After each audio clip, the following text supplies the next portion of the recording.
Versículos 9 y 10, y les decía que este es un versículo que usted tiene que orar todos los días, porque es la oración de Pablo que hace por los hermanos de Colosa, y está pidiendo por aquellos que no conocen aún del Evangelio. Si usted quiere que sus hijos vuelvan a los caminos del Señor, si usted quiere que su cónyuge esté en los caminos de Dios, no se canse de orar esta oración todos los días en acción de gracias. Dice el versículo 9: así que desde que supimos que de ustedes, no dejamos de tenerlos presentes en nuestras oraciones, y le pedimos a Dios que les dé pleno conocimiento de su voluntad y que les conceda sabiduría y comprensión espiritual. Qué profundo este versículo, mucho que sacar de allí, pero podemos rescatar que Pablo está pidiendo para que ese hermano, ese familiar, ese hermano de la iglesia sea que lleno del conocimiento de la voluntad de Dios en toda sabiduría e inteligencia que espiritual. Porque ¿cómo están nuestros hijos? Están cegaditos, están pelados, ellos tienen un velo que el mundo ha puesto sobre ellos para que la luz de Cristo no brille. Entonces, cuando miran la iglesia, cuando miran a los hermanos de la iglesia, pues ven una cantidad de religiosos allí que les lavan el cerebro y que no sé qué, y dicen lo otro, y no alcanzan a ver un poco más allá, interiorizar realmente.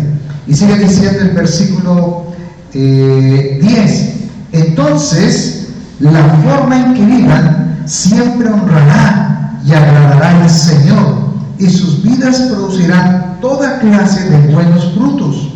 Mientras tanto, irán creciendo a medida que aprendan a conocer a Dios más y más. Qué hermoso como el Señor nos muestra por medio de su palabra que realmente el conocimiento, precisamente de conocer a Dios en toda sabiduría e inteligencia espiritual, nos lleva a ¿qué? A caminar dignamente en esta tierra y ser bendecidos por Dios en todo lo que hagamos. Entonces, por eso, ¿qué es lo que nosotros queremos de nuestros hijos? Que ellos que prosperen, que sean bendecidos, ¿verdad? Que les vaya bien en la vida, pero realmente separados de Cristo, nada podemos hacer. Entonces, aquí es donde viene la oración tuya y la mía por nuestros hijos. Y damos gracias a Dios porque ellos tengan un corazón dispuesto, no para escuchar aquí al papá o escuchar al pastor, no, es escuchar lo que Dios dice en su palabra.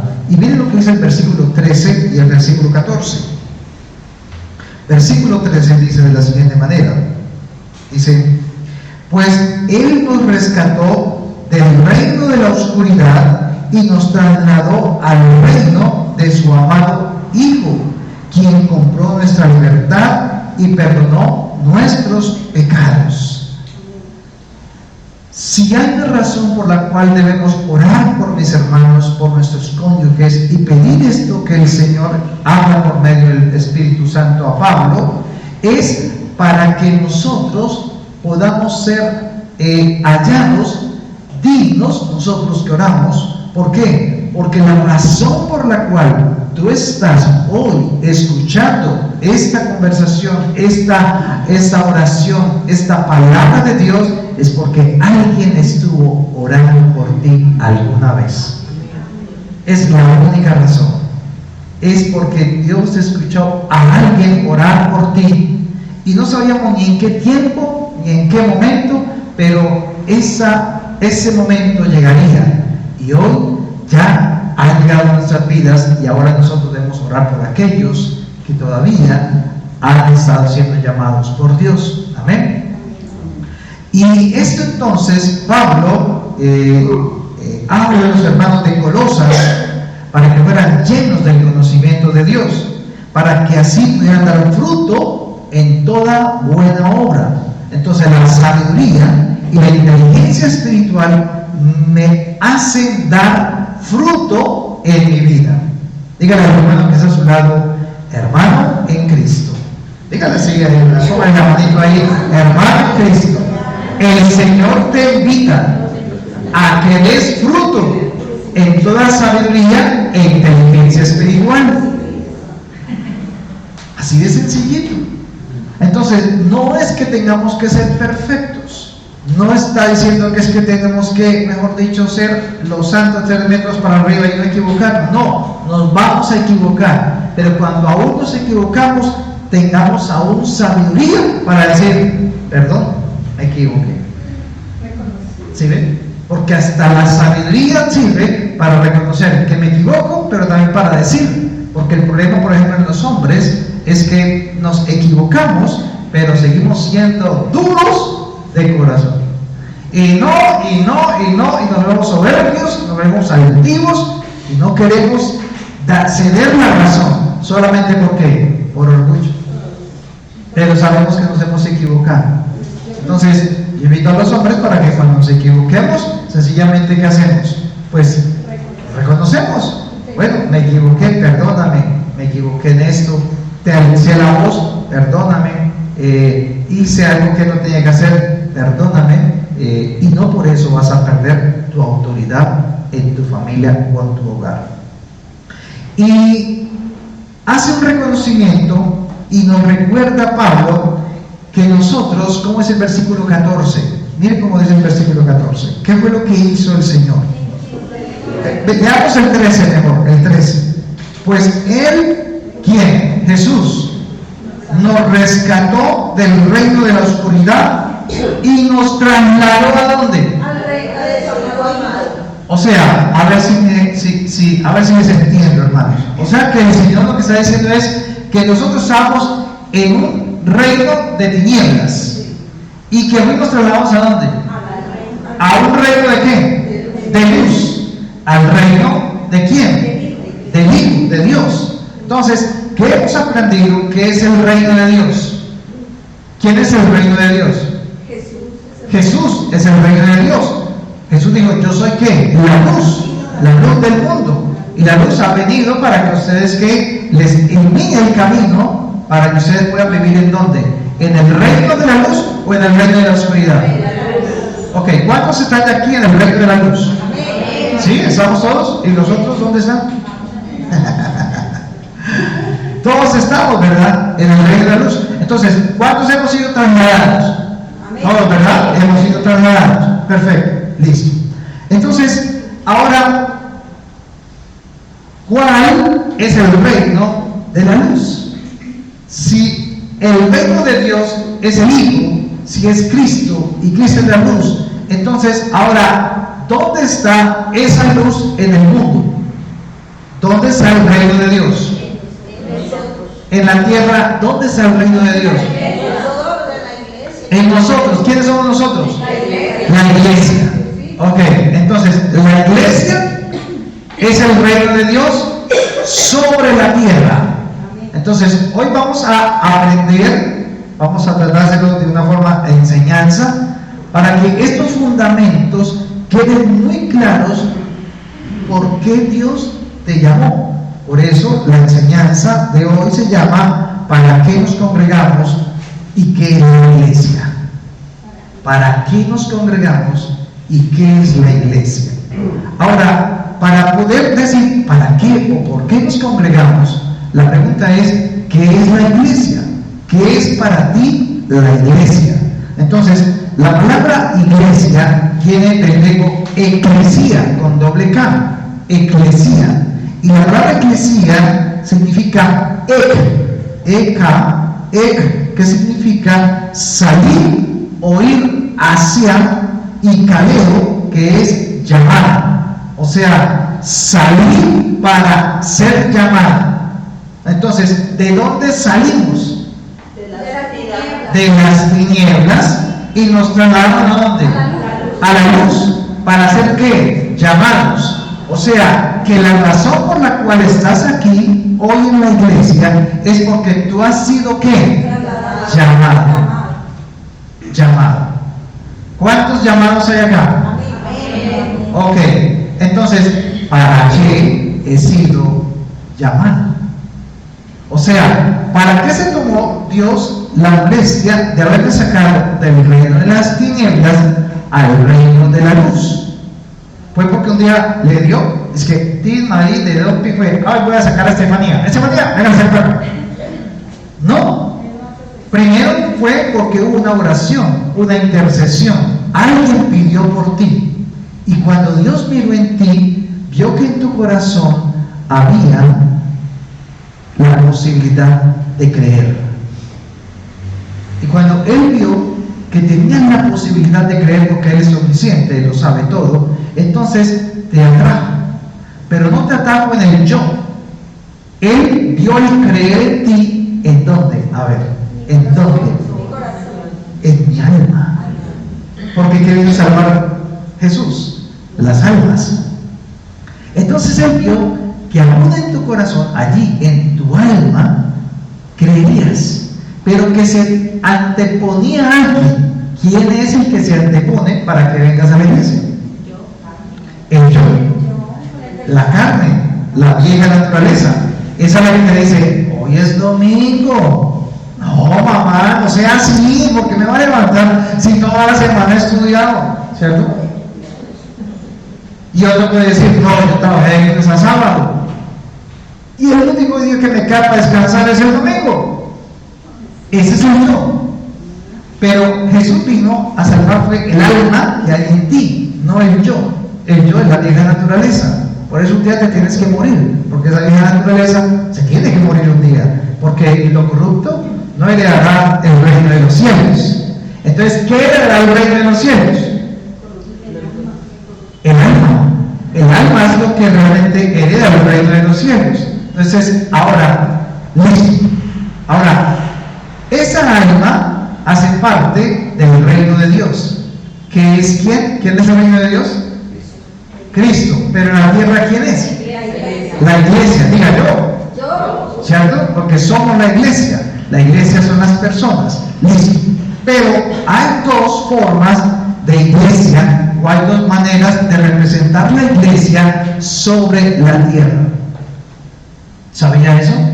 Hay dos maneras en que Dios muestra o representa la iglesia sobre la tierra. La primera de ellas, y quiero que la noten y la tengan siempre en cuenta, es que somos parte, o que la iglesia en la tierra se llama la iglesia universal de Jesucristo.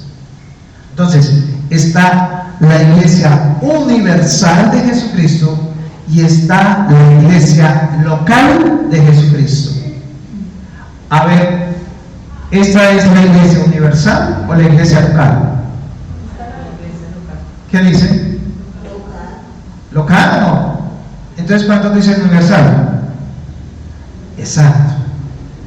Esto es lo que tenemos que comprender muy bien para entender por qué es que nos congregamos, por qué es que nos tomamos la molestia de venir un domingo a escuchar la palabra de Dios y a gastarle tiempo que hubiera sido bueno para ir a jugar fútbol, que hubiera sido bueno para ir a ver televisión, etcétera, etcétera. Pero ¿por qué lo hacemos? Entonces, lo primero es la iglesia universal de Jesucristo. Vamos a ver entonces unos versículos que nos hablan al respecto para diferenciar qué es la iglesia universal y qué es la iglesia local. Miremos entonces Mateo capítulo 16, versículo 18. Mateo capítulo 16, versículo 18. Dice de la siguiente manera, en la traducción viviente. Dice, ahora te digo, Jesús le está diciendo a Pedro, ahora te digo que tú eres Pedro, que significa roca, y sobre esta roca edificaré, ¿qué? Mi iglesia. Y el poder de la muerte no la conquistará. ¿A qué iglesia se refería Jesús cuando le dijo esto a Pedro? Entonces, ¿para quién era ese mensaje? Para la iglesia universal, la iglesia general. ¿Qué es la iglesia universal? La iglesia universal es todos aquellos creyentes que se reúnen en el nombre de Jesús para exaltar y glorificar su santo nombre en cualquier parte del mundo. ¿Ya? Entonces, aquí Jesús, por ejemplo, se está refiriendo a la iglesia universal, o sea, la iglesia de los que creen en Jesucristo como su Señor y Salvador. Iglesia universal. Ahora vaya a 1 Corintios capítulo 12. Primera carta a los Corintios capítulo 12, versículos 12 y 13. Dice Pablo: el cuerpo humano tiene muchas partes, pero las muchas partes forman un cuerpo entero. Lo mismo sucede con el cuerpo de Cristo. Entre nosotros hay algunos que son judíos y otros que son gentiles. Algunos son esclavos y otros son libres. Pero todos fuimos bautizados en un solo cuerpo por un mismo espíritu y todos compartimos el mismo espíritu. Y está con E mayúscula. Y espíritu con E mayúscula, ¿a quién se refiere? Al Espíritu Santo. Entonces, vemos acá que todos fuimos incluidos en una iglesia llamada la iglesia ¿qué? Universal de Jesucristo. Ahora, si yo veo el mundo, veo que en el mundo hay muchas iglesias cristianas. Entonces, las iglesias cristianas, todas las iglesias cristianas que creen en Jesucristo como su Señor y Salvador y que reconocen el Espíritu Santo como el sello que Dios colocó en su vida para ser salvo, y que creen por supuesto en el Padre quien preparó toda esta obra para que nosotros un día estuviésemos allí, entonces hacen parte de la iglesia universal. Entonces pregunto, ¿todos aquí hacemos parte de la iglesia universal de Jesucristo? Amén, ¿cierto? Todos. Entonces, estamos en el mundo, pero no somos ¿de qué? Del mundo. Porque si fuésemos del mundo, haríamos ¿qué? Lo que el mundo dice, las obras del mundo. Por eso somos diferentes. Pero vivimos ¿dónde? En el mundo. Entonces, ¿cómo hace el mundo para ver a Dios? Si no se ve. Y si Dios es espíritu, entonces ¿dónde ve el mundo a Dios? ¿En dónde? En la iglesia. Pero la iglesia es un edificio. Entonces, en la iglesia, ¿cuáles personas? Los que hemos sido ¿qué? Nacidos de nuevo, sellados con el Espíritu Santo. Eso es entonces la iglesia de Cristo sobre la tierra, la iglesia universal. Entonces, donde quiera que usted vaya y escucha que por ahí hay un cristiano, ¿usted qué dice? Ah, aquí también están representantes de la iglesia de Cristo en la tierra. Esa persona que está allá, aunque no se congrega contigo, aunque no se ve contigo, ¿es un hermano tuyo en la fe? Sí. Si es un hermano tuyo en la fe, ¿qué tienes que sentir por él? Amor, alegría, gozo. Bajar los amores, ¿no? Sí. Yo no puedo discriminar a ningún hermano en ninguna parte porque él cree en quién. En el mismo Dios, en su Salvador, y está sellado con quién, con el Espíritu Santo. Entonces yo no puedo mirar a un hermano que se congrega en tal parte mal o hablar mal de su iglesia. ¿Por qué? Porque aún esa iglesia le pertenece a quién, a Dios, y es un representante de quién, de Cristo sobre la tierra. Ahora, entonces, si eso es así, ¿por qué la única hermandad que es la cristiana tiene las diferencias más grandes entre iglesia e iglesia? ¿O acaso usted no ha sentido celo por su iglesia?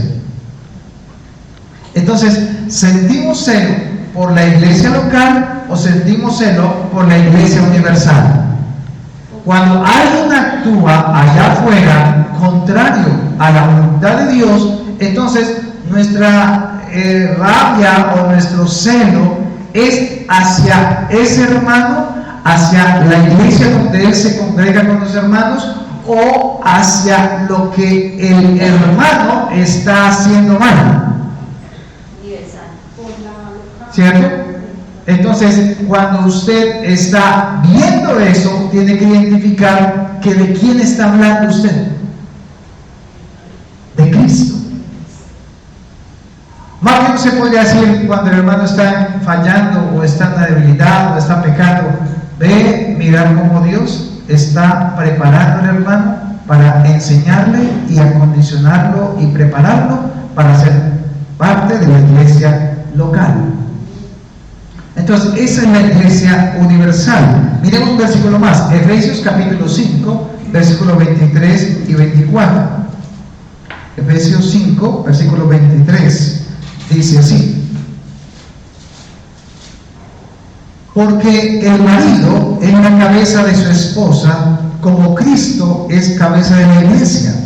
Él, o sea Cristo, es el salvador de su cuerpo, que es la iglesia. Así como la iglesia se somete a Cristo, de igual manera la esposa debe someterse en todo a su marido.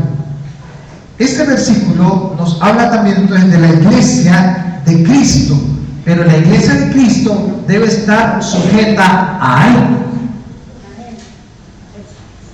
Usted no puede decir, sí, yo soy de la iglesia universal de Jesucristo, yo creo en Cristo y en mi Salvador, amén, gloria a Dios.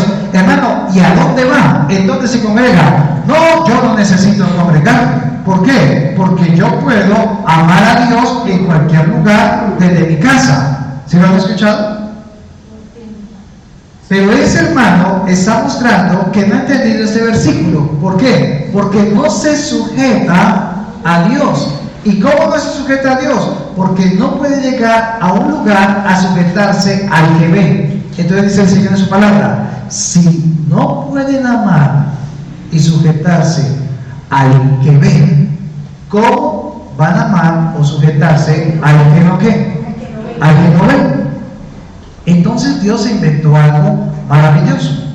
Él lo que hizo es que toda la iglesia universal de Jesucristo sobre la tierra está allí, son creyentes, aman a Dios, han nacido de nuevo, pero Dios está preocupado por quién. Bueno, Él no tiene preocupaciones, pero su necesidad, bueno, tampoco tiene necesidades, pero el deseo de Dios es que se salven los de la iglesia o que se salve el mundo.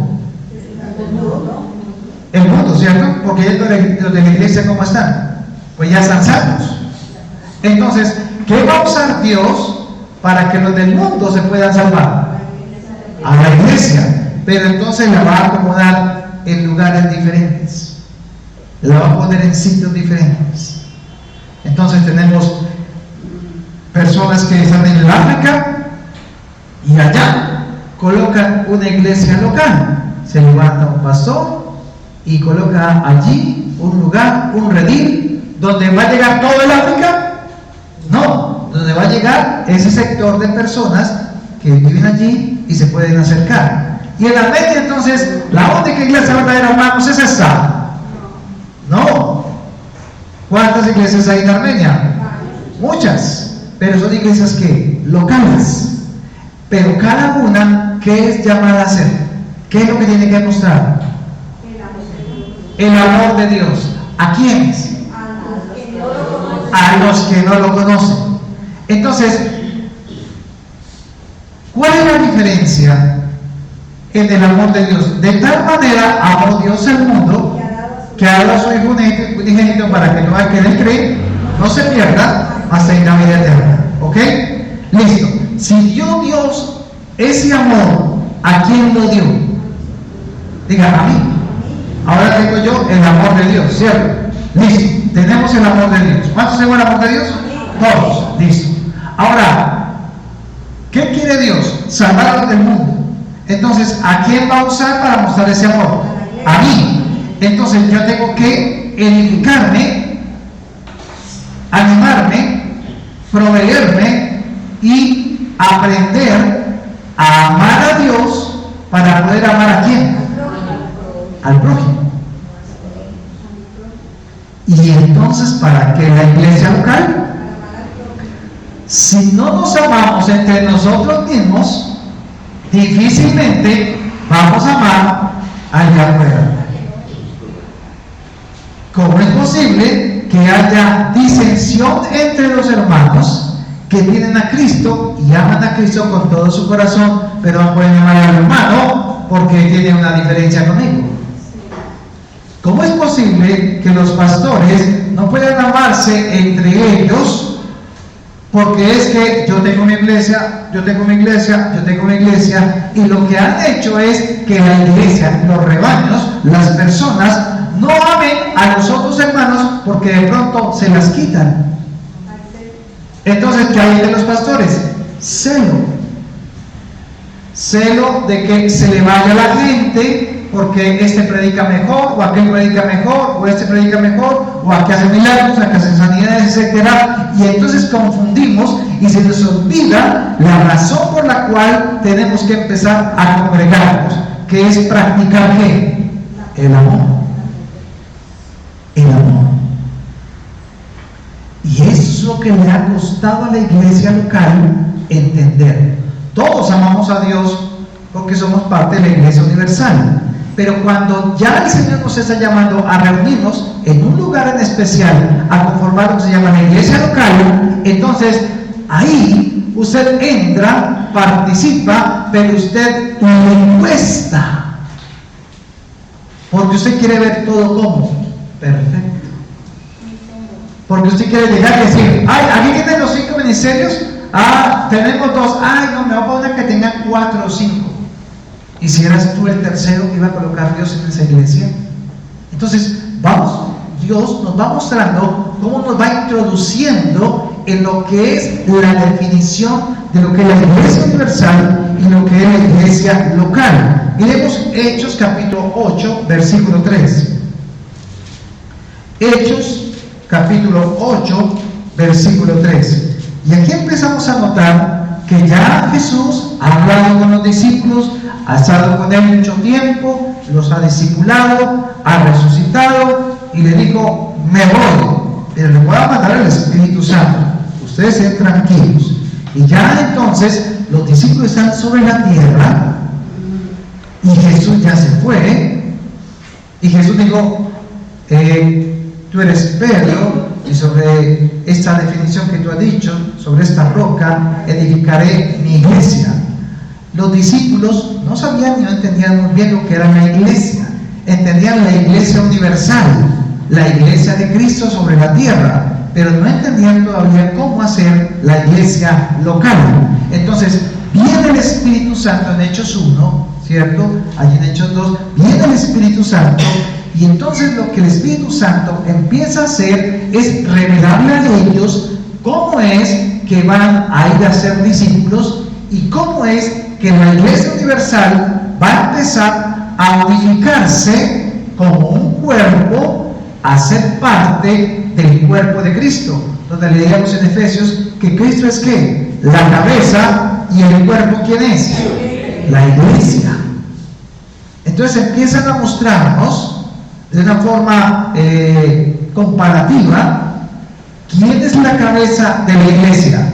Cristo, que es ¿qué? La cabeza, y del cuello para abajo el cuerpo, ¿quién es? La iglesia. Ok. Hechos 8, versículo 3, miren lo que pasó. Y Saulo iba por todas partes con la intención de acabar ¿con qué? Con la iglesia. Hombres y mujeres, la iglesia, los que creían. Pablo no se había convertido, apenas se iba a convertir allí, en el capítulo 9, pero él dice que desolaba a la iglesia. O sea, ¿a cuál iglesia? ¿A la de Armenia? ¿A la de griega? ¿A la de Cristo? ¿A cuál iglesia? A la universal. Él perseguía a la iglesia general donde quiera que estuviera. para acabar con ellos. Ahora, miren lo que pasó. Y Saulo iba por todas partes, la intención de acabar con la iglesia, iba de casa en casa y sacaba a rastras tanto a hombres como mujeres y los metía en la cárcel. Entonces, ¿qué empezó a tener la iglesia? Persecución. Esos fueron los primeros días. Persecución. Le asolaba. Mandaba inclusive a matar gente. El mismo Saulo. Entonces, vemos que la iglesia era asolada por Saulo en cada casa donde había creyentes en Jesús. Pero hay una pista. Entonces, los creyentes de ese tiempo se estaban reuniendo ¿dónde? En las casas. En diferentes casas. Y si usted lee Hechos, todo el Hechos como tal, encontrará que efectivamente habían iglesias pequeñas que se reunían ¿en dónde? En las casas. Y de allí es donde empieza a aparecer el modelo para darnos cuenta de que en cada casa había una ¿qué? Iglesia, con 4, 5, con 9, con 10, con 12 personas. Pero en Jerusalén, muchas casas conformaban en Jerusalén una sola casa para Dios, pero se reunían como individualmente, ellos en grupos dentro de las casas. Esas eran entonces las primeras ¿qué? Iglesias locales, porque se reunían en las casas. Entonces concluyamos, la iglesia universal. Entonces la iglesia, ¿qué es sobre la tierra? A ver si entendimos. ¿Qué es la iglesia entonces sobre la tierra? ¿La iglesia universal o la iglesia local? ¿Cuál es el reino de Dios sobre la tierra? ¿Cuál es el reino de Dios sobre la tierra? La iglesia, porque en la iglesia está Cristo, ¿cierto? Porque Cristo es la cabeza, el cuerpo es la iglesia. Entonces, ¿quién es la iglesia? ¿Quién es el reino de Dios sobre la tierra? La iglesia. ¿Ok? ¿Entendimos todos? Ok. Ahora, la iglesia universal está conformada por creyentes o por piedras. Bueno, la palabra dice que somos piedras vivas, pero no somos ladrillos ni somos estructuras. Entonces, la iglesia universal está regada por toda la tierra y está conformada por los creyentes nacidos de nuevo. ¿Quiénes conforman la iglesia? Los creyentes nacidos de nuevo. Ok, en la iglesia local, cuando la gente viene a congregarse en la iglesia, ¿todos son salvos? No. ¿Solamente quiénes? Los creyentes nacidos de nuevo, los que sean sellados con el Espíritu Santo. Entonces, dentro de una iglesia, un salón como tal, como este, puede encontrar personas que son creyentes y otros que son, digamos, creyentes salvos, y otros que creen, pero que son simpatizantes o seguidores. Entonces, ¿tú eres un seguidor o eres un discípulo de Cristo? Ok, si eres discípulo de Cristo, necesitas un ¿qué? Maestro. Un maestro que ¿qué? Que te enseñe, ¿sí? Con el cual te puedes sujetar, con el cual puedes practicar las obras de amor que Dios dice que te llamó a hacer. Entonces, yo no puedo salir por ahí por la calle y decir, no, es que yo estoy en la iglesia. ¿En cuál iglesia? No, en la iglesia de Cristo. ¿Y en qué lugar? No, en todas partes, porque Cristo está en todo lugar. Y entonces, ¿tú qué obras haces? No, yo reparto mercados, regalo plata por acá, ayudo al pobre y ayudo a este y qué tal. Y yo creo que yo estoy cumpliendo con las obras de Cristo. Pero resulta que no funciona así, porque se nos olvida para qué es que nos estamos congregando. La otra es que la iglesia sufre persecución, sufre tribulación y muerte en el mundo. ¿Se han escuchado usted por ahí cómo los talibanes les cortan las cabezas de los cristianos allá? Eso es real. Y lo presentan por videos y todo, y lo muestran. En la China también, sobre todo también en Corea del Norte. Y hay un país que es el más violento en el mundo en ese momento, donde se persigue realmente a los cristianos aparte de China, y es Afganistán. Es en ese lugar, en este momento, donde persigue todos los días, la policía persigue con nombre escrito y todo eso a los que dicen que son cristianos para desaparecerlos de allí. Entonces, ahí es donde tenemos que aprender nosotros a entender.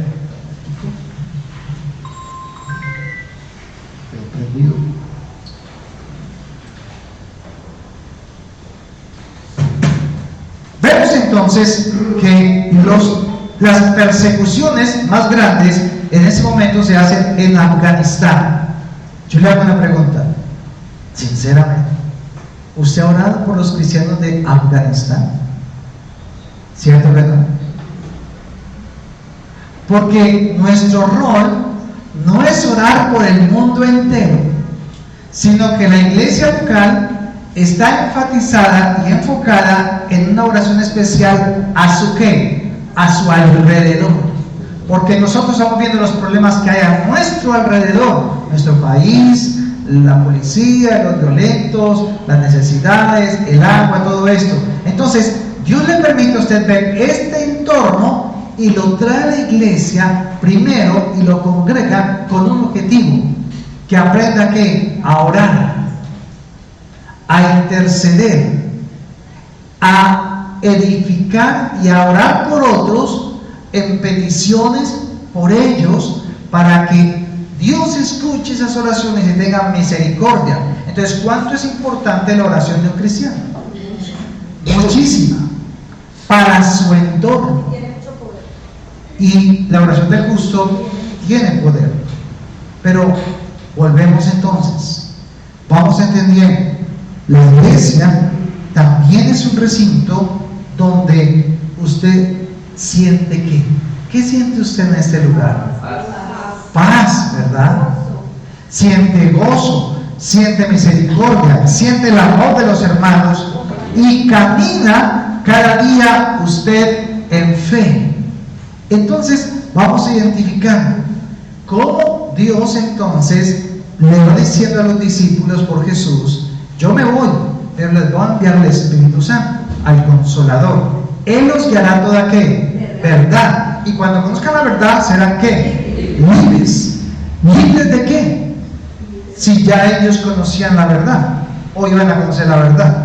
Cuando conocemos la verdad, entonces somos libres de qué? Nadie nos va a engañar fácilmente. Podemos identificar las cosas del mundo y las cosas de Dios y vemos que hay mucha ¿qué? Diferencia. Entonces, ¿por qué es tan importante entender la Iglesia Universal? Ahora pongan mucho cuidado. La Iglesia Universal está comparada con un cuerpo. La cabeza de la iglesia es ¿quién? Cristo Jesús. ¿Y el cuerpo es quién? ¿Cuál iglesia? Toda la iglesia. Cualquier lugar donde se reúnan dos en su nombre, allá estará el Señor Jesús. Listo. Ok, ahora lo comparan con un cuerpo. Pongan mucha atención. Vamos a darles este ejemplo para que quede claro. Jesús, digamos que es la cabeza, ¿cierto? Iremos un cuerpo. Jesús es la cabeza. El cuerpo lo conforman todos los creyentes humanos que han nacido de nuevo. Pero cuando usted mira su cuerpo está hecho de qué? De carne. Pero esa carne, ¿qué tiene? ¿Qué tiene en la mano? ¿Qué tiene en el corazón? ¿Qué tiene? ¿De qué está conformado el cuerpo? Este cuerpo. De órganos, ¿cierto? ¿Cuál es el órgano más grande de su cuerpo? A ver, una Biblia para que me diga cuál es el órgano más grande del cuerpo, de su cuerpo. La piel. La piel es un órgano. ¿Bien? Es el órgano más grande de su cuerpo. ¿Y la piel cuánto siente? Todo, ¿cierto? Todo el calor, el frío, la piel siente. Pero tanto la piel como el corazón, como el hígado, cada uno cumple ¿qué? Una función. Entonces volvamos al cuerpo y Cristo es la cabeza. Y Cristo es la cabeza, y en la cabeza hay unas células especiales. ¿Cómo se llaman? Neuronas. 100.000 millones de neuronas hay en nuestra cabeza. ¿Y qué hay entre las neuronas? Hay una conexión, porque cada neurona trabaja para la otra y trabajan unánimes para que usted pueda, a la vez que pueda hablar, caminar, ver, oír, pensar, escuchar y afuera de eso meditar y además de eso recordar. Todas están trabajando, esas células de la cabeza, esas neuronas, están trabajando de forma ¿qué? Unánime, armoniosa y todas con un propósito, que el cuerpo funcione como perfectamente. Ahora vamos a ver más abajito. Las células del cuerpo, aunque tenemos en el cuerpo más de 1.000 millones de células ya en el cuerpo, entonces no caminan por todo el cuerpo. A ver, las células del estómago, ¿dónde viven? ¿Y por qué no se van para la mano, o se van para el corazón, o se van para la cabeza? Ellas cumplen ¿qué? Una función. Nacen, se reproducen y mueren en ese mismo órgano. ¿Se conocieron con el pie? ¿Se conocieron con la mano? ¿Se conocieron con los ojos? No. Pero sin embargo, hay una conexión, porque ellas, por ejemplo, las células del estómago, las que son gástricas, trabajan en pos de ¿quién? Del cuerpo, para que el cuerpo mantenga ¿qué? Bien ¿qué? Alimentado. ¿Sí o no? Las células trabajan en el estómago en beneficio del corazón, de la sangre, de los tejidos, de la piel, de la mano, de los ojos, etcétera, etcétera. ¿Qué les permite entonces a las células gástricas? Recibir el alimento, desechar lo que nos sirve, hacer el metabolismo, introducirlo en el intestino delgado, ¿cierto? Para que el cuerpo empiece a absorber el alimento para cada área que él necesita. Mire tan sencillo como eso. Pero ellas se instalan en ese lugar, o son colocadas en ese lugar, ¿y por cuánto tiempo están allí? Hasta que el cuerpo esté vivo, ¿sí o no? Pero ¿qué tal que un día se rebotara una célula y dijera: no, yo creo que ya es tiempo, yo creo que ya es justo, ya me cansé de estar en el estómago, porque siempre es lo mismo de lo mismo, y siempre es haciendo yo lo mismo y lo mismo y lo mismo, y yo no quiero hacer ya lo mismo. No, yo creo que yo soy más inteligente que las células de aquí del estómago, y he decidido irme para el hígado. Entonces va para el hígado. Entonces, ¿qué le puede pasar? Empieza a afectarse ¿qué? El organismo completo se empieza a afectar. Ya el cuerpo empieza a tener problemas de funcionalidad. ¿Por qué? Porque imagínense entonces si las células del cuerpo se rebotaran y se fueran para toda parte. En estos días vimos un programa, mi esposa estaba en un programa donde a un señor, a una muchacha mejor, creo que se le presentó como un cáncer en la piel acá, algo esta área por acá, y se le comió la piel, ¿cierto? Se le comió esa parte de la piel, y entonces le hicieron una operación, una cirugía, y entonces el médico pues organizó el problema, sacó el cáncer, se quitó todo esto, las células malas que había y tal, pero quedaba un espacio acá. Entonces, ¿sabe qué hizo? Sacó piel de otra parte del cuerpo de ella para colocarle allí. Pero es interesante porque el injerto que le colocó lo sacó de la parte púbica, de la parte acá adelante, y sacó un pedazo de piel allí y lo colocó acá. ¿Cómo le parece que pasado un poco de tiempo y sana ya la piel, perfectamente pegó bien todo eso, reconocía el ADN, perfecto, ¿qué tal? Pero ella le tuvo que comprar una máquina de afeitar, porque en esa parte empezó a salir vello púbico y tenía que estar afeitándose. ¿Por qué? Porque esas células no hacían parte de ahí, ese sector. Entonces ellas siguen haciendo lo que saben hacer, pero ya no había armonía, ¿sí? Ya no cuadraba el sector donde lo pusieron. Eso es una pequeña alteración a nivel física, estética. Dígame internamente entonces cuando le cambian a uno algo dentro del cuerpo. Esto entonces nos enseña de que cada célula cumple una función especial dentro de ese cuerpo, dentro de ese órgano, y que aunque las células epiteliales no tienen que ver nada con las células gástricas, aunque no se comuniquen entre ellas, igualmente ellas conocen el propósito para el cual fueron diseñadas, formadas y permanecen juntas, y llega el momento donde, como en el hígado, ¿sabía usted que cada 6 meses usted tiene hígado nuevo? Usted tiene un hígado nuevecito cada 6 meses. ¿Por qué? Porque las células de ese lugar se reproducen, producen células hijas, y entonces ahora esas células hijas, ¿a qué se dedican? A la misma función que sus madres. ¿Sí ven? O sea, son las mejores discípulas que uno pueda tener en toda la vida. Porque esas células hijas son las que hacen conforme a la maestra les enseñó. Porque genéticamente ya tienen la información para eso. ¿Ok? Eso era para que me entendieran claramente cómo es que funciona el cuerpo. Y hablando de la iglesia. Entonces, la cabeza determina el orden genético. Células pancreáticas en el páncreas. Células estomacales, ¿dónde? En el estómago. Células epiteliales, ¿dónde? En las manos y en los pies.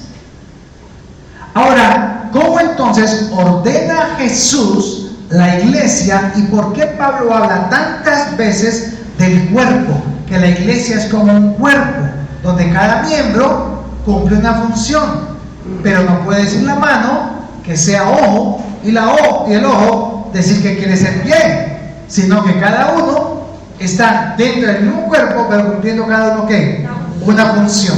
Si llevamos esto a la iglesia, y la iglesia son las personas, y la iglesia local está compuesta por personas, entonces cada uno de nosotros, si hacemos la comparación, seríamos una ¿qué? Una célula, porque estamos dentro de un solo órgano, que es la iglesia local. Puede que nosotros, esta iglesia local, pueda ser un corazón.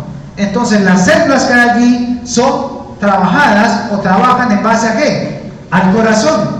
En la iglesia local, a nivel de la iglesia espiritual de Cristo, entonces esta iglesia es una iglesia que tiene una función. ¿Cuál es? Enseñar el mensaje.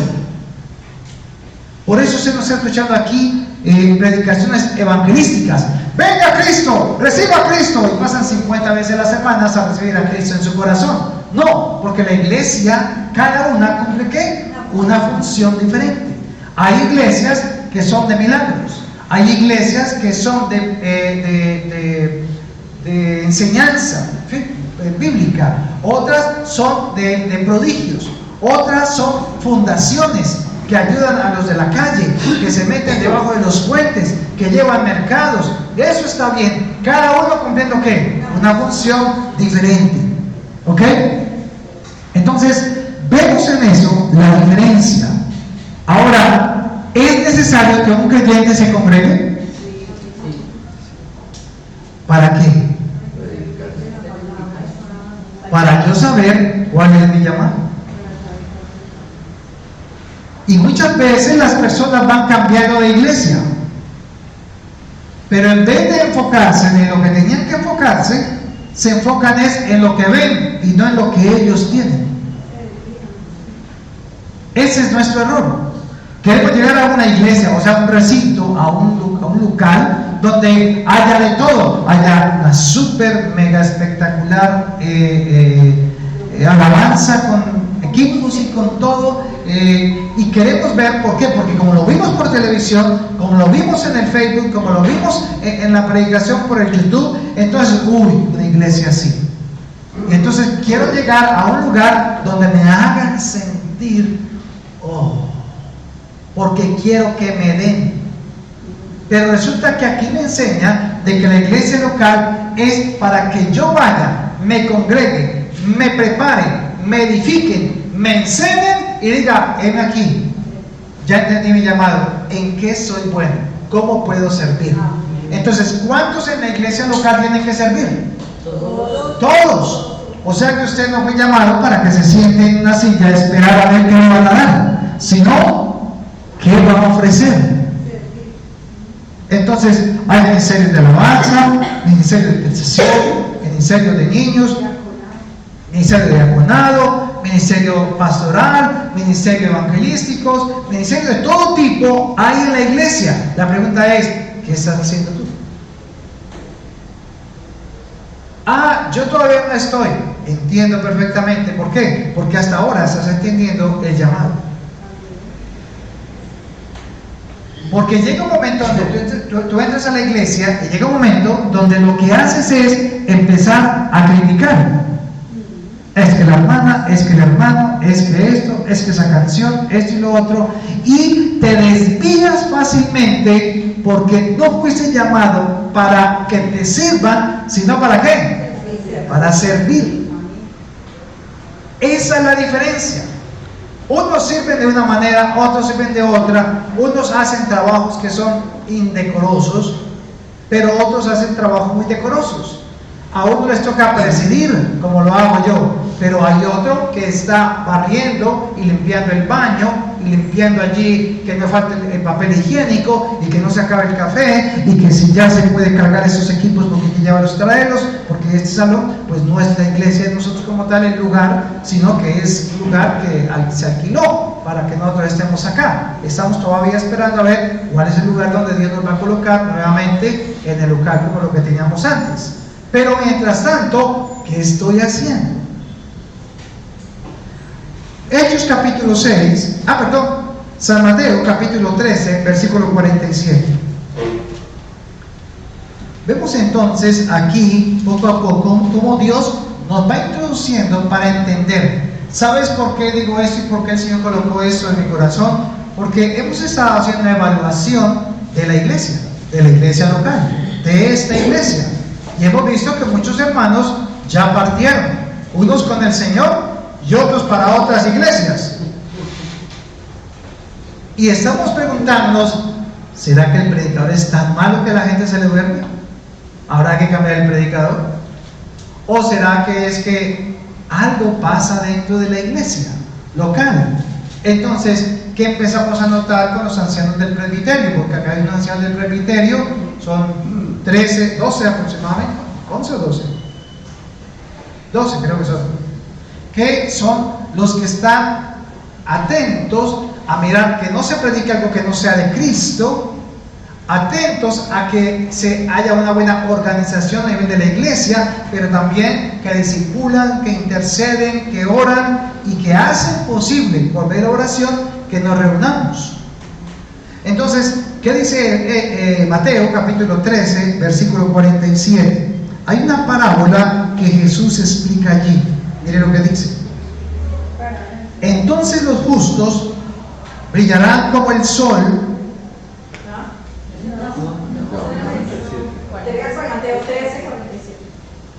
47. ¿Se dan cuenta porque es que la iglesia tiene que estar ahí pendiente? Listo, dice el 47. También el reino del cielo es como una red para pescar, que se echó al agua y atrapó toda clase de peces. Cuando la red se llenó, los pescadores la arrastraron a la orilla, se sentaron y agruparon los peces buenos en cajas, pero desecharon los que no servían.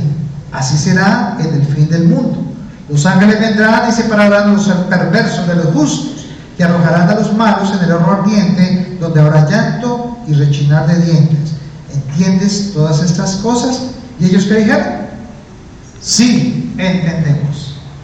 ¿Qué está haciendo Jesús? Está comparando el reino de Dios con una red de muchos pescados, y cuando se echa la red, se recoge la red, y los pescados que son, digámoslo así, los que son adaptables, los que se pueden consumir, los que están para consumir, pues se quedan, ¿cierto?, en la red. Pero los que no, ¿qué hacen?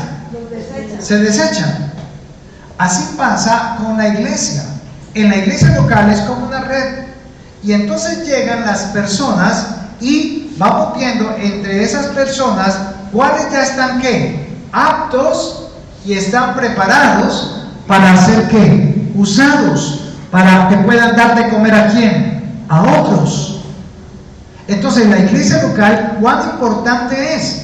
Es la manera física en que el reino de Dios está sobre la tierra y donde se edifica, se prepara y se modera al cristiano para ser ¿qué? Útil en toda buena ¿qué? Obra. Amén. Hechos capítulo 6, versículo 1. Hechos capítulo 6, versículo 1 al 7. Miremos lo que estaba pasando en la iglesia cuando empezó a crecer en el tiempo de los apóstoles. Al multiplicarse los creyentes, rápidamente hubo muestras ¿de qué? De descontento, dice acá. ¿Cómo dice la Reina Valera? Murmuración de los griegos contra los hebreos. ¿Qué empezó a pasar en la iglesia local? Hubo murmuraciones, o sea, la gente no estaba ¿qué? Contenta. Algo estaba pasando. ¿Qué iba a haber? Roces. ¿Qué se estaba presentando? Dificultades. Miremos qué era lo que estaba pasando. Los creyentes que hablaban griego se quejaban de los que hablaban hebreo, diciendo que sus viudas eran discriminadas en la distribución diaria de los alimentos. O sea que aquí no está hablando de una iglesia universal, sino de una iglesia ¿qué? Local. Entonces ya hay un grupo de creyentes que están unidos allí, que es la iglesia local. De manera que los 12 convocaron a todos los creyentes a una reunión. O sea, se hizo una asamblea en aquel lugar. Y dijeron: nosotros los apóstoles deberíamos ocupar nuestro tiempo en enseñar la palabra de Dios y no en dirigir la distribución de alimento. Entonces, ¿qué empezaron acá? Los ministerios. Los ministerios, cada uno cumpliendo ¿qué? Una función. No todos tienen que hacer lo mismo. Cada uno hace una cosa diferente dentro de la iglesia local. Por lo tanto, hermanos, escojan a 7 hombres que sean muy respetados, que estén llenos del espíritu de sabiduría, y a ellos les daremos esa responsabilidad. Entonces nosotros los apóstoles podremos dedicar nuestro tiempo a la oración y a enseñar la palabra. Amén. ¿Qué notaron acá? ¿Qué decidieron los apóstoles, los que habían sido escogidos por Jesús? Que ellos iban a dedicar ¿a qué? A la enseñanza de la palabra, a enseñar la palabra, a edificar a la iglesia ¿con qué? Con la palabra. Pero los otros hermanos que estaban llenos del Espíritu Santo se iban a dedicar a otras ¿qué? Funciones, a otra tarea de responsabilidad. Entonces cada hermano en la iglesia local tiene una ¿qué? Una función con la cual se le crea una responsabilidad. O sea que la iglesia local, cuando yo me congrego, usted es como esa célula de ese miembro, de ese cuerpo, y usted cumple una función allí con responsabilidad. Entonces, la pregunta es: ¿en dónde estamos como iglesia local? ¿Dónde vamos? ¿Queremos recibir la palabra en la iglesia? Sí. ¿Nos gusta la palabra? Sí. ¿Quieren que oremos por ustedes? Sí. ¿Quieren que intercedamos por ustedes? Sí. ¿Quieren ser discipulados? Sí. ¿Necesitamos qué?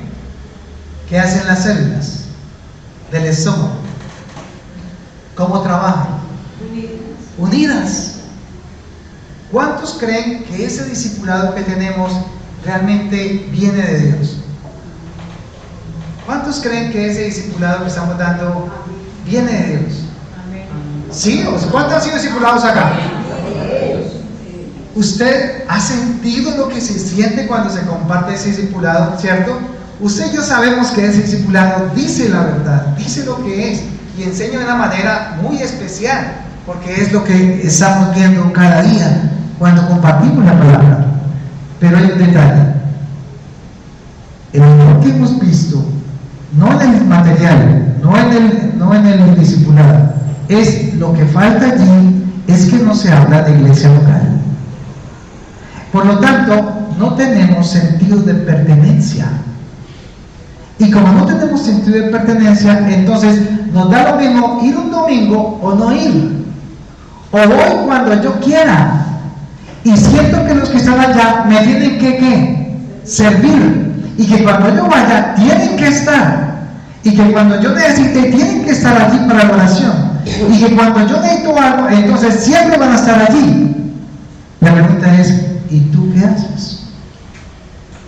Entonces, ¿qué descubrimos? Nos faltó sentido de pertenencia. Por lo tanto, no hay compromiso. Y como no hay compromiso, no hay responsabilidad. Y como no hay responsabilidad, pues si la iglesia sigue, voy. Y si no, pues que se acabe. Me voy para otra ¿qué? Iglesia. Pero dejamos de cumplir el llamado que Dios nos hizo en ese lugar. Amén. Entonces, esto no es una exhortación, esto es con mucho amor y con consolación para que cada uno empecemos a decir, la próxima semana, el próximo domingo, me voy a traer a una personita que quiera conocer de Dios. Entonces, si aquí hablamos en ese momento unas 30 personas y traemos uno, entonces ¿cuántos serían? 60. 30 que quieren conocer de Dios. Lo que sí les podemos prometer es que el evangelio que se les va a compartir aquí es un evangelio puro, transparente. No siempre le va a gustar lo que va a oír, porque aquí no le colocamos curitas a la herida, sino que limpiamos la herida, le echamos el aceite y esperamos que sane rápidamente. Entonces la iglesia, más que un hospital, es un lugar para ser edificados. Ahora lea allí, lea Efesios capítulo 4, versículo 11. La iglesia local. ¿Qué es entonces la iglesia local? Efesios capítulo 4, versículo 11. Ahora bien, aquí está diciendo Pablo, Cristo dio los siguientes dones a la iglesia. Dio los apóstoles, los profetas, los evangelistas y los pastores y maestros. Ellos tienen la responsabilidad de preparar al pueblo de Dios para que lleve a cabo la obra de Dios y edifique ¿qué? La iglesia. Mira detenidamente y mire quién edifica la iglesia ahí. El cuerpo de Cristo, que es la iglesia, para que lleve a cabo la obra de Dios. O sea que cada uno de nosotros está colocado acá para hacer una obra de Dios en su vida. ¿En beneficio de quién? De la iglesia. Entonces, apóstoles, profetas, ya hay. Ser edificados en el fundamento de los apóstoles y profetas, siendo Jesucristo el fundamento de ellos. ¿Y qué quedan? Maestros, evangelistas y pastores. ¿Para qué tienen que venir los hombres a la iglesia? ¿En qué tienen que prepararse los hombres? A ver, mujeres, ¿en qué se deben preparar los hombres en la iglesia? En ser pastores, o evangelistas, o maestros. ¿Es sencillo? ¿Te estás preparando? No, es que yo no siento. No, es que no se trata de sentir. Se trata de actuar y dejar que Dios sea quien le llene y lo va a sorprender a usted lo que Dios puede hacer con usted. Es que yo no soy fácil para hablar, soy duro de palabras. Sí, eso dijo Moisés a Dios. ¿Y qué le decía a Dios? No se preocupe, yo voy a estar con usted. Porque lo que usted dice no convence. Lo que convence es lo que yo digo por usted. Entonces no es uno, sino lo que Dios dice por medio de esta llave que habla. Pero realmente no soy yo. Yo no lo estoy convenciendo para que hagan esto. Yo estoy diciendo lo que Dios dice, pero usted tiene que tomar una decisión, si cree o no cree. Ahora, vaya a hablar de la iglesia local a Romanos 16, versículo 3 al 5. Romanos 16, versículo 3 al 5. Mire cómo dice Pablo: denle mis saludos a Priscila y a Aquila, mis colaboradores en el ministerio de Cristo. Qué bonito, ¿cierto? Él manda una cartica donde dice que por favor se deben a ellos porque ellos participan del ministerio, ayudan en la obra. De hecho, ellos una vez arriesgaron hasta la vida por mí. Yo les estoy muy agradecido, igual que todas las iglesias de los gentiles. Den también mis saludos a la iglesia que se reúne en el hogar de ellos. Entonces, resulta que usted viene aquí a esta iglesia local y se edifica, se prepara, se le enseña, se le direcciona en los fundamentos bíblicos para que usted salga de acá y se vaya a otra iglesia. ¿Cuál es la otra iglesia? En la casa, al hogar, a enseñar que lo que fue enseñado en la iglesia local. Entonces, ¿cómo es que nuestros hijos van a aprender si no vienen a la iglesia local? Entonces está la iglesia ¿qué? Del hogar. Entonces en la iglesia del hogar es donde se tiene la libertad de pastorear, tiene la libertad de enseñar, tiene la libertad de evangelizar y hasta de profetizar sobre sus hijos. Entonces la iglesia realmente comienza en casa, en mí, en casa, en la iglesia local y en la iglesia universal. Entonces de esa manera Dios hizo algo que es espiritual y lo convirtió en ¿qué? En física o físico. Hizo que la iglesia, la casa espiritual de Dios, se volviera ¿qué? Física. Entonces tú eres un representante, un embajador de Cristo. ¿Dónde, Carlos? ¿Dónde, John? En la casa.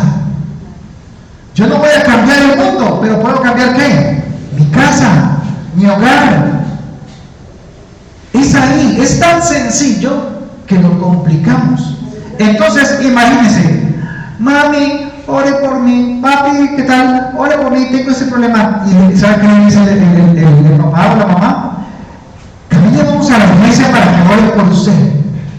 Si es lo que hacemos, ¿cuál es el primer paso? Venga, oremos. Le está dando la oportunidad de ¿qué? De ejercer, de poner en práctica lo que está recibiendo ¿dónde? En la iglesia local. Y así entonces hacemos parte de la iglesia ¿qué? Universal. Y si existe la iglesia local, hermanos, ¿qué opinan? ¿Sí o no? ¿Sí es de Dios? O sea, iglesias locales sí hay muchas, usted las ha visto, pero ¿sí son de Dios? O sea, la iglesia local sí es algo que Dios dijo que hicieran o no. Porque yo le voy a decir una, a ver quién me responde. Jesús no dejó ninguna iglesia. ¿Cuál iglesia dejó Jesús? Entonces, ¿cuántas iglesias construyó Jesús? ¿Muchas? ¿Cuántas contó? Él delegó, porque él hablaba de la iglesia ¿qué? Universal. Sobre esta roca edificaré ¿qué? Mi iglesia. Está hablando de la iglesia de los creyentes en todo el mundo, pero deja el Espíritu Santo para que ellos empiecen a ¿qué? A hacer esa iglesia universal una iglesia ¿qué? Local. Y en la iglesia local entonces envía el Espíritu Santo para que los guíen ¿qué? De toda la verdad, y la verdad os haga ¿qué? Libres. Y de esa manera entonces usted va a la iglesia, se congrega en esa iglesia local. ¿Es para qué? Para crecer espiritualmente ¿Por qué? Porque la iglesia, hermano, la iglesia es donde vamos a tener la única trinchera contra el mundo. Escuche, cuando está desanimado, cuando está triste, cuando está agobiado, cuando está aburrido, ¿usted por dónde coge? Para la iglesia. Pastor, es muy malo, quiero que oren por mí. Claro, hermano, vamos a orar por usted. Estoy pasando por una tribulación muy difícil. Claro, hermano, llame, grupo de intercesión, oración por esa hermana, por este hermano. Porque la iglesia, esta iglesia local, es una trinchera. Ahora vamos a la guerra. Cuando van a pelear allá en la guerra, cuando veíamos esas guerras que se hacían entre ejércitos y todo eso, ¿qué es lo primero que los ejércitos hacen en las guerras? Trincheras. ¿Qué es una trinchera? A ver. Refugio, ¿qué más? Resguardarse, para protegerse. Esas son las trincheras, es un escudo. Entonces, ¿qué es la iglesia local? Un escudo ¿contra qué? Contra esos dardos del mundo que todo el día le lanzan a usted y usted empieza a desesperarse, a preocuparse. Ay, usted se siente ya mal, ya ni siquiera quiere saber de Dios. ¿Por qué? Porque las preocupaciones de este mundo lo han ¿qué? Agobiado y usted ya no quiere nada con Dios.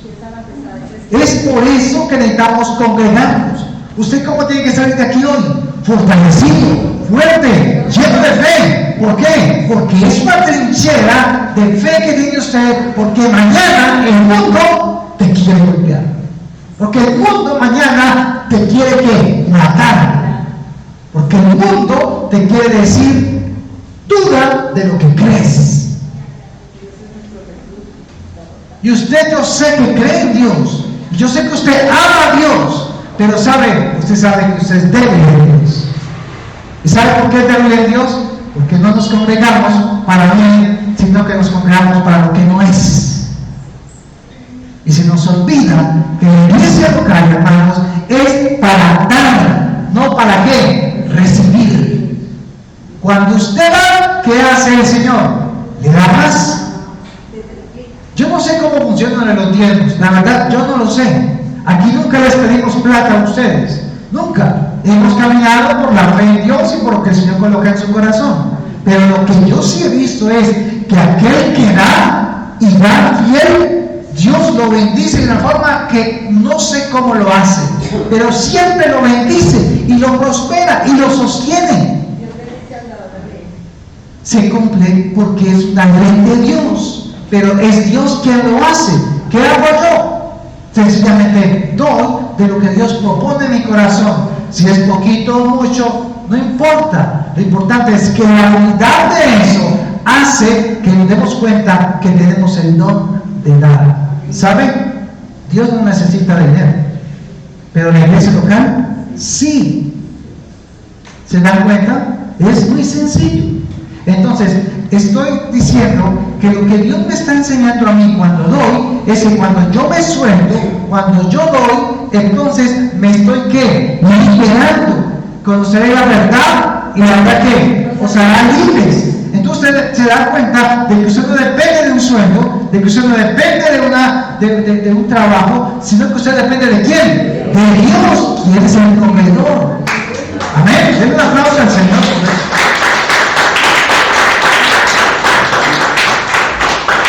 Entonces, ¿hay diferencia entre la iglesia universal y la iglesia local? ¿Sí? ¿Vimos la diferencia? Sí. Aunque son roles diferentes, la iglesia local es la forma física en que podemos ver ¿qué? Lo espiritual. La iglesia universal está ahí. Somos creyentes y hermanos en Cristo. Pero aún en la iglesia universal tenemos que aprender algo. Si aquí está, por ejemplo, Sandra y Javier, voy a ponerlo aquí de ejemplo. Si Javier es un gran amigo mío, una gran persona, nos la llevamos muy bien, pero me preguntan por ellos, entonces yo, a Javier no, Javier es una gran persona, un gran amigo, qué verdad, qué chévere poder compartir todo eso. Y la esposa, la esposa sí, hermano, no me convence, no, a ella sí me la critica, hermano. Yo con el esposo me entiendo, pero con la mujer a menos. ¿Siempre me ha pasado eso allá afuera, con el mundo, con las personas que usted usted conoce todo eso. Listo. Javier es un nacido de nuevo, es un hijo de Dios, es un cristiano, es un hermano mío en Cristo. Y Sandra es una hija de Dios, es una hermana en Cristo, tanto hermana en Cristo de él como hermana en Cristo en mí. Entonces, ¿cómo la tengo que ver yo? Como a Javier. Tengo que verla con el mismo amor. Así su carácter, así su personalidad, así su forma de ser, no sean como la de quién, como la de Javier. Pero tengo que amarla de la misma manera, porque ella es parte de qué? Del cuerpo de Cristo, de la iglesia. Entonces yo tengo que amar a Sandra y tengo que amar a Javier de la misma manera, como amo a la hermana, inclusive a mi propia esposa. ¿Por qué? Porque en Cristo Jesús, ¿cuántos somos? Uno. Terminamos entonces, hermanos, leyendo aquí en Romanos 12, versículo 1, para terminar, como el apóstol Pablo se levanta, entonces manda esta carta diciendo: por lo tanto, amados hermanos. ¿Cómo los tilda? Amados. Como en la iglesia, un cuerpo amado. Les ruego que entreguen su cuerpo a Dios. Miren lo interesante. Les ruego, es una rogativa, está suplicando, y le está diciendo a la iglesia de Roma que entreguen su cuerpo a Dios por todo lo que Él ha hecho a favor de ustedes. Entonces, ¿qué tiene que hacer la iglesia cuando se reúne? Entregarle su cuerpo ¿a quién? A Dios. O sea que cuando usted está viniendo a la iglesia local, cuando usted se congrega, usted le está entregando literalmente ese tiempo ¿a quién? A Dios. Usted está obligando a su cuerpo a que esté en este lugar, porque usted se le está ofreciendo ¿a quién? A Dios. Mire cómo dice: que sea un sacrificio vivo y ¿qué más? Santo. Dice aquí, la clase de sacrificio que a Él le agrada. Hermanos, ¿es un sacrificio de parte suya venir a la iglesia local? Digan sí. Es un sacrificio vivo y ¿qué? Y santo, agradable a Dios. O sea que algo pasa cuando yo asisto a la iglesia. ¿Con cómo me está mirando Dios? ¿Con qué? Con agrado. ¿No le parece bonito que Dios se sonría por usted cuando viene a la iglesia? Debe ser muy lindo. Veíamos la semana pasada que cuando entres al lugar secreto, ora a tu Padre que en lo secreto ¿qué? Te ve. Ya no está hablando de oír, te ve. Entonces, esto está inscrito en el cielo cuando tú vienes a la iglesia local, porque estás trayendo un sacrificio vivo, santo y puro, agradable delante de Dios, que es, ¿qué dice ahí? Que es nuestro culto racional. Aquí dice, esa es la verdadera forma de adorarlo. Qué hermoso, ¿verdad? Que mientras usted está buscando el reino de Dios y su justicia, ¿sabe qué hace Dios? Lo otro que estás necesitando, te lo va a añadir. Amén. Mira el versículo 2. No imiten las conductas ni las costumbres de este mundo. No vaya a la iglesia a criticar. Vaya a la iglesia para recibir la palabra que Dios tiene para usted. Decir, amén, la recibo para mí, Señor, la tomo como promesa para mi vida, la creo y la voy a poner por fe, porque sé que mañana viene un día difícil, sé que mañana el mundo me va a querer robar la paz que hoy yo tengo, pero ¿sabes qué, Señor? Yo tengo tu Espíritu Santo y por Él puedo fortalecerme y estar ¿qué? Firme en todo momento. Y dice, más bien, dejen que Dios los transforme en personas nuevas al cambiarles la manera de pensar.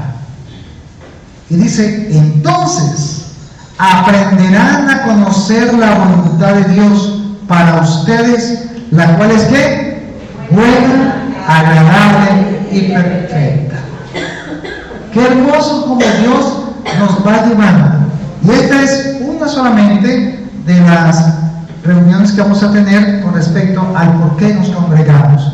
Porque nos vamos a enfocar este mes es a entender el papel de la iglesia local siendo parte de los miembros de la iglesia de Cristo. ¿Qué estoy haciendo yo? ¿Para qué estoy acá? ¿Dónde estoy? ¿Cuál es el llamado que Dios me ha hecho? ¿Cómo puedo crecer yo espiritualmente? ¿Y cómo puedo poner en práctica las obras que Dios dice que preparo de antemano para que yo anduviese en ellas? Amén. Voy a invitarle para un momento por usted, cierre sus ojos.